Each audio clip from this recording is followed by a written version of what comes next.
मनुष्य समाज में बंची रही परिवारटी निहाती लोड़ा। परिवार गुरुत्व दर्शाई जातीय एवं अंतर्जातीय स्तर में विभिन्न कार्यक्रम गोटे छोट और सुखी परिवार को समस्त पसंद करते। तेबे एमती केतक परिवार भी अच्छी जहाँ निजर स्वातंत्र्य जो चर्चा आसी।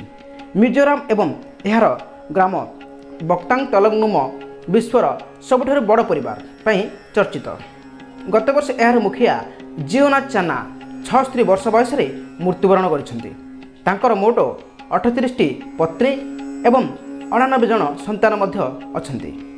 मुख्यमंत्री जोरमथांगा चाना वियोग में शोक प्रकाश करते। शताधिक सदस्य थिबा एही परिवार पई प्रतिदिन बाहाघर भोजीपरी रोषे हुए।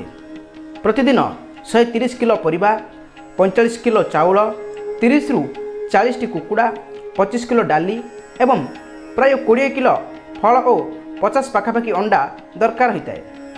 गोटे घरे प्राय 100 टी बखरारे एही परिवार सदस्य माने रही थांती। परिवार सदस्य कहले चानांकर 38 टी पत्नी, 89 पिला, 14 बहु एवं 33 नाती नातुणी अछंती। तांको परिवार जोगु तांको गाँ राज्यर एक प्रमुख पर्यटन स्थली रूप में परिणत होइछि। चाना जणे बढ़ई थिबा बेले पुओ माने भी तांको सह मिसी काम करुथुले। तो फ्रेंड्स, ये थिला दुनिया सबुठारु बड़ परिवार विषय रे किछि अजଣା तथ्य। तो वीडियो केमति लागिला कमेंट करी निश्चय जणांतु। धन्यवाद।